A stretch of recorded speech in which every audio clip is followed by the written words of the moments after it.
Hello बच्चों, स्वागत है आपका हमारे बायोलॉजी पावर क्लासेस में। और आज से हम स्टार्ट करने वाले हैं आपके लिए क्लास 12 का sexual reproduction of flowering plant chapter 1 botany का सिलेबस। ठीक है, तो हम हेडिंग में डाल दिया है आपको, जैसा हमने आपको कल प्रॉमिस किया था कि हम कल से स्टार्ट करेंगे। नेक्स्ट डे से 11 12 एक एक करके हम लोग टॉपिक स्टार्ट करने वाले हैं। तो आज से हम लोग स्टार्ट करेंगे sexual reproduction of flowering plants. तो सबसे पहले हम इस चैप्टर का वेटेज जान लेते हैं कि नीट में कितना है। तो नीट में इसका जो वेटेज है 4 to 5 क्वेश्चंस आने की प्रोबेबिलिटी रहती है, यानी कि 16 से 20 मार्क्स का ये चैप्टर में आपका बनेगा। ज़्यादा भी हो सकता है और मिनिमम तो चार क्वेश्चंस रहेंगे ही रहेंगे। तो आप उसको सीरियसली आपको पढ़ना पड़ेगा। तो sexual reproduction of flowering plants का हम लोग स्टार्ट करते हैं। अगर ये आपको वीडियो अगर स्लो लग रहा होगा तो आप फास्ट फॉरवर्ड करके आप देख सकते हैं। तो चलिए स्टार्ट करते हैं sexual reproduction of flowering plant. तो इसे स्टार्ट करने से पहले मैं ये आपको बता दूं कि ये जो चैप्टर है वो एंजियोस्पर्मिक प्लांट के ऊपर बेस्ड है। आपने 11th में प्लांट किंगडम में पढ़े होंगे कि क्लास की प्लांट के जो क्लास होता है वो 5 होता है: थाइलोफाइटा, ब्रायोफाइटा, ट्रेडोफाइटा, जिम्नोस्पर्म और एंजियोस्पर्म। तो ये जो प्लांट है, ये जो चैप्टर है वो एंजियोस्पर्मिक प्लांट के ऊपर बेस्ड है। ठीक है, तो ये जो प्लांट है कैसा है? एंजियोस्पर्मिक प्लांट है, एंजियोस्पर्मिक प्लांट्स। ठीक है, और इसका मेन प्लांट बॉडी क्या होता है? मेन प्लांट बॉडी क्या है? स्पोरोफाइट है, स्पोरोफाइट। स्पोरोफाइट का मतलब क्या होता है बच्चों? डिप्लॉयड होता है, डिप्लॉयड यानी कि 12 होता है। तो जैसा कि अभी हमने बात किया कि प्लांट के जो 5 क्लास होते हैं: अलगी, ब्रायोफाइट, ट्रेडोफाइट, जिम्नोस्पर्म और एंजियोस्पर्म, जिसमें से अलगी और ब्रायोफाइट गैमेटोफिटिक प्लांट बॉडी होते हैं, तो उसकी जो मेन प्लांट बॉडी होता है वो हैप्लॉइड होता है। और ट्रेडोफाइट, जिम्नोस्पर्म और एंजियोस्पर्म, ये तीनों जो होते हैं इनकी मेन प्लांट बॉडी जो होती है वो क्या होती है? स्पोरोफाइट यानी कि डिप्लॉयड होता है। ठीक है, एंजियोस्पर्मिक प्लांट है और मेन प्लांट बॉडी क्या है? स्पोरोफाइट है, जिसे हम लोग डिप्लॉयड बोलते हैं और इसको हम लोग टूएन भी बोलते हैं। क्या बोलते हैं? टूएन बोलते हैं। तो जब प्लांट ग्रो करता है तो इसमें क्या होता है? हार्मोनल चेंज होता है, जैसा एनसीईआरटी कहती है। पूरा 100% हम एनसीईआरटी कवर करेंगे आपका। हार्मोनल चेंज होता है और मॉर्फोलॉजिकल चेंज होता है, मॉर्फोलॉजिकल चेंज। तो मॉर्फोलॉजिकल चेंज में यहाँ पे क्या चेंज होने वाला है? इसमें फ्लावर्स दिखने को मिलता है आपको, है ना? क्या दिखने को मिलता है? फ्लावर्स दिखने को मिलता है। ठीक है, तो एंजियोस्पर्मिक प्लांट के बारे में हम लोग बात करेंगे। मेन प्लांट बॉडी क्या होता है? स्पोरोफाइट होता है। इसमें हार्मोनल चेंज होता है जब प्लांट ग्रो करती है, और क्या होती है? मॉर्फोलॉजिकल चेंज होती है। अब देख लीजिए, एक हम इसको डायग्राम बेस से आपको समझाते हैं। जैसे कि मान लो एक कोई सीड है, क्या है? सीड है। तो जब सीड को आप सॉइल के अंदर ग्रो करते हैं तो इसमें से क्या होता है? एक छोटा सा इस तरीके से प्लांट निकलता है। फिर ये क्या हो गया? एक बड़ा प्लांट निकलता है जिसमें से लीफ निकलती है, ठीक ना? लीफ निकलती है, लेकिन अभी जो प्लांट है फ्लावर ब्लो नहीं किए। तो यहाँ से यहाँ का जो स्टेज होता है इसे हम लोग क्या बोलते हैं? वेजिटेटिव फेज बोलते हैं। क्या बोलते हैं? Vegetative phase. क्या बोलते हैं? वेजिटेटिव फेज बोलते हैं। फिर इसके बाद जैसा एनसीईआरटी कहती है कि वेजिटेटिव फेज के बाद क्या होता है इस प्लांट में हार्मोनल एंड स्ट्रक्चरल चेंज होता है। स्ट्रक्चरल चेंज होता है, हार्मोनल और स्ट्रक्चरल चेंज होता है। तो ये प्लांट में क्या होता है, हार्मोनल एंड स्ट्रक्चरल चेंज होता है। तो इस प्लांट्स में क्या होता है, ऐसे फ्लावर जैसे कंडीशंस आपको दिखने को मिलते हैं। तो ये जो फ्लावर दिखने को मिलता है, इस फ्लावर्स को हम लोग क्या बोलते हैं, फ्लावर बड। क्या बोलते हैं, फ्लावर बड। यानी कि फ्लावर से पहले का जो स्टेज है उस फ्लावर को हम लोग क्या बोलते हैं, फ्लावर बड। और इसी को एनसीईआरटी कहती है फ्लोरल प्राइमोडियम। फ्लोरल प्राइमोडियम क्या है, फ्लावर से पहले का जो स्टेज है उसे हम लोग क्या बोलते हैं, फ्लोरल प्राइमोडियम। इसके बाद फाइनली क्या होती है, फ्लावर बन जाता है। तो ये आपका क्या हो गया, रूट, स्टेम, एक लीफ हो गया, इसको लीफ बोलते हैं। और यहाँ पे क्या हो जाएगा, ये हो गया आपका फ्लावर, ये हो गया आपका फ्लावर। ठीक है, तो फ्लावर में ही क्या होता है, सेक्सुअल रिप्रोडक्शन होता है। तो ये जो फ्लावर आप देख रहे हैं यहाँ पे जो मॉर्फोलॉजिकल चेंज हो रही है, इसी फ्लावर में क्या होता है, सेक्सुअल रिप्रोडक्शन होता है। क्या होता है, इसी फ्लावर में क्या होता है, सेक्सुअल रिप्रोडक्शन होता है। रूट स्टेम लीफ, यहाँ पे हम लोग ये बात नहीं करने वाले हैं क्योंकि ऑलरेडी ये मॉर्फोलॉजी में आप पढ़ चुके हैं। तो फ्लावर में सेक्सुअल रिप्रोडक्शन होता है। अब सेक्सुअल रिप्रोडक्शन के अलावा और भी प्लांट में रिप्रोडक्शन होते हैं, वेजिटेटिव रिप्रोडक्शन होता है, एसेक्सुअल होता है और सेक्सुअल होता है। तो यहाँ पे हम लोग क्या से बात करने वाले हैं, सेक्सुअल रिप्रोडक्शन जो कि फ्लावर्स के अंदर होता है।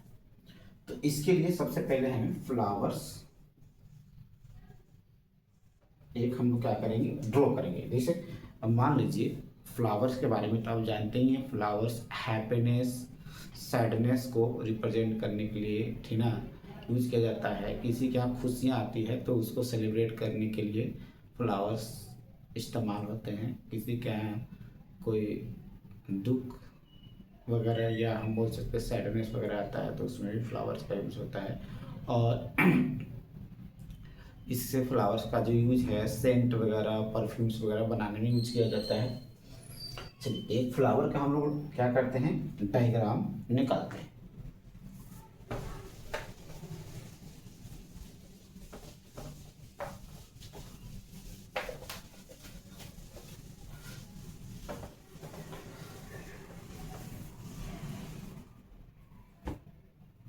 देखिए फ्लावर का डायग्राम, फ्लावर का डायग्राम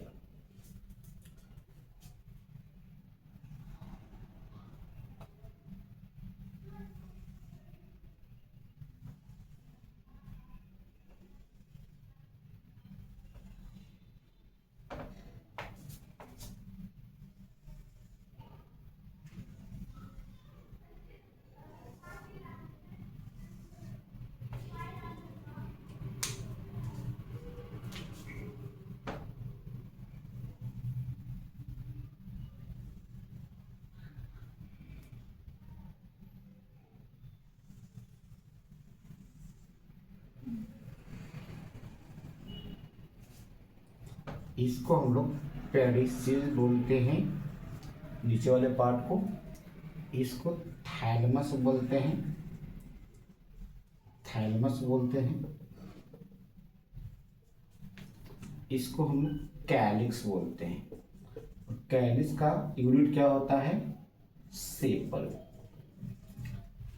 क्या होता है, सेपल। इसके बाद क्या होता है, कोरोला। क्या हो गया, कोरोला, कोरोला। कोरोला के यूनिट क्या होता है बच्चों? कोरोला के यूनिट होता है आपका पेटल। क्या होता है? पेटल। इसके बाद इसमें इस तरीके से एंथर निकलता है, इसको बोलते हैं एंथर, और इसे बोलते हैं फिलामेंट।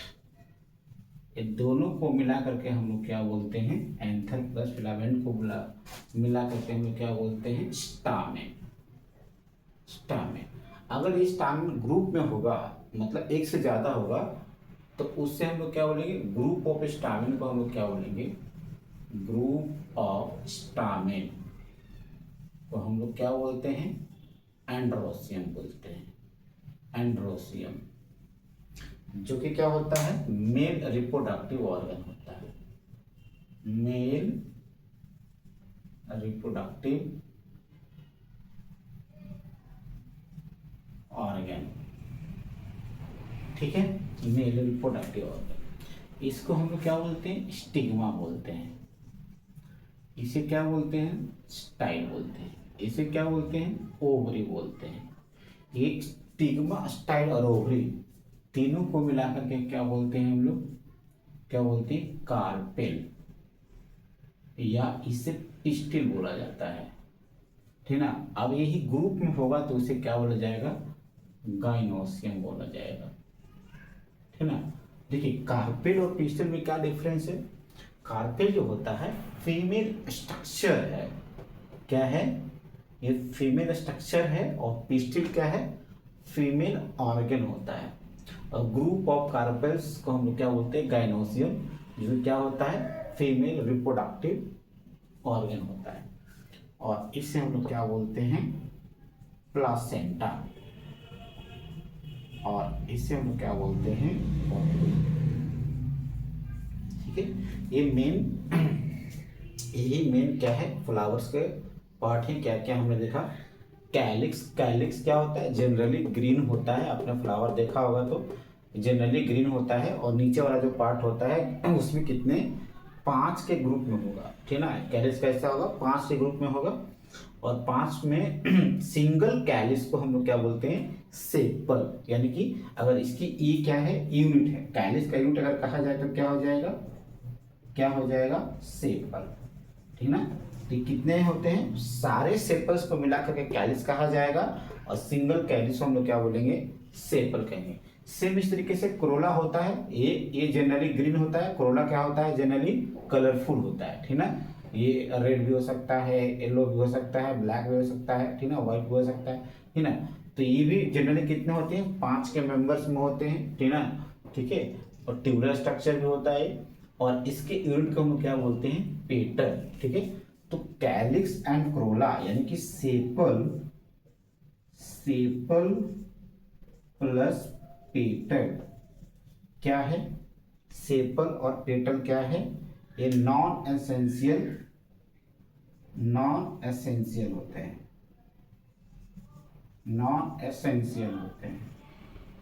नॉन एसेंशियल पार्ट है ये फ्लावर्स का।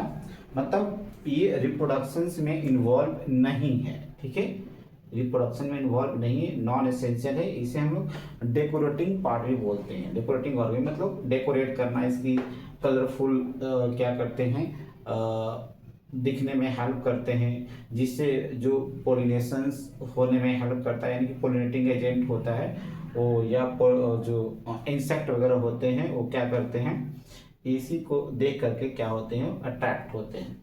उसके बाद हम बात करेंगे एंड्रोसियम और गाइनोसियम का, जो कि क्या होता है? एसेंशियल है। एसेंशियल एक ओविल पर डालते हैं। एसेंशियल ऑर्गन जो रिप्रोडक्शन में इन्वॉल्व होता है वो क्या है? एंड्रोसियम, और दूसरा क्या है? गाइनोसियम, ठीक है। ये फीमेल पार्ट है, फीमेल ऑर्गन है ये, छोड़ देते हैं। और क्या है? एंड्रोसियम क्या है? मेल ऑर्गन है। तो ये फ्लावर का एक क्या है? कंप्लीट स्ट्रक्चर है। कौन सा फ्लावर है? बाइसेक्सुअल फ्लावर है। इसे हम लोग क्या बोलते हैं, मोनोसियस बोलते हैं। क्या बोलते हैं, मोनोसियस। और जो सिंगल फ्लावर होता है उसे हम लोग क्या बोलते हैं, डायोसियस बोलते हैं। तो इस चैप्टर को हम क्या करते हैं, 3 ग्रुप में डिवाइड करते हैं। ठीक है, जैसे कि मान लो एक ग्रुप, मैं इसको क्या करता हूँ, इरेज कर देता हूँ, आप स्क्रीनशॉट ले लेना। इस चैप्टर को हम लोग 3 इवेंट्स में डिवाइड करते हैं।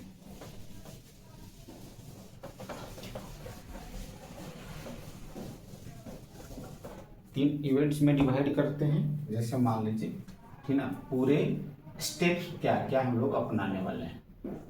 तो एक तो होगा आपका इवेंट्स में pre fertilization event, pre fertilization events. दूसरा यहाँ पे हम लोग क्या करेंगे, फर्टिलाइजेशन इवेंट पढ़ेंगे, फर्टिलाइजेशन इवेंट्स। और तीसरा हम लोग पढ़ेंगे इसमें पोस्ट फर्टिलाइजेशन इवेंट्स। तो इस चैप्टर को हमने 3 इवेंट्स में डिवाइड कर दिया है, pre fertilization event, fertilization event और पोस्ट फर्टिलाइजेशन इवेंट। इसको इस तरीके से समझना है, जैसे प्री मैरिज इवेंट्स होता है ना, जब किसी इंसान की शादी होती है तो शादी से पहले की तैयारी, that is pre fertilization event. और शादी की तैयारी मतलब फर्टिलाइजेशन इवेंट्स, और शादी के बाद का तैयारी यानी कि पोस्ट फर्टिलाइजेशन इवेंट। ठीक है, तो नेक्स्ट जो लेक्चर होगा वो हमारा किसके ऊपर होगा, प्री फर्टिलाइजेशन इवेंट्स के ऊपर होगा। इसमें हम लोग क्या बात करेंगे, करने वाले हैं मेल रिप्रोडक्टिव ऑर्गन यानी कि एंथर के बारे में हम डिटेल स्ट्रक्चर इसका देखेंगे। एंथर के बारे में हम पढ़ाई भी करेंगे, एंथर क्या होता है। ठीक है, एंथर में कितने लोब्स होते हैं। ठीक है, ये सारा हम लोग किस में पढ़ते हैं, प्री फर्टिलाइजेशन इवेंट्स में हम लोग पढ़ने वाले हैं। तो नेक्स्ट वीडियो हमारा आएगा प्री फर्टिलाइजेशन इवेंट के ऊपर। ठीक है, तो आज के लिए हम इतना ही यहीं पे स्टॉप करेंगे। अगर आपको वीडियो अच्छा लगा है तो लाइक कीजिए, अगर कोई डाउट्स है तो आप कमेंट में कमेंट कीजिए, हम आपका 100% जवाब देंगे। और शेयर कीजिए अपने फ्रेंड्स के पास, और चैनल पर नए हैं तो सब्सक्राइब कर दीजिए, आपको रेगुलर वीडियो आपको मिलता रहेगा। ठीक है, ठीक है बेटा, तो मिलते हैं नेक्स्ट वीडियो में। ऑल द बेस्ट, अपना ध्यान रखें और पढ़ाई करते रहें। Thank you.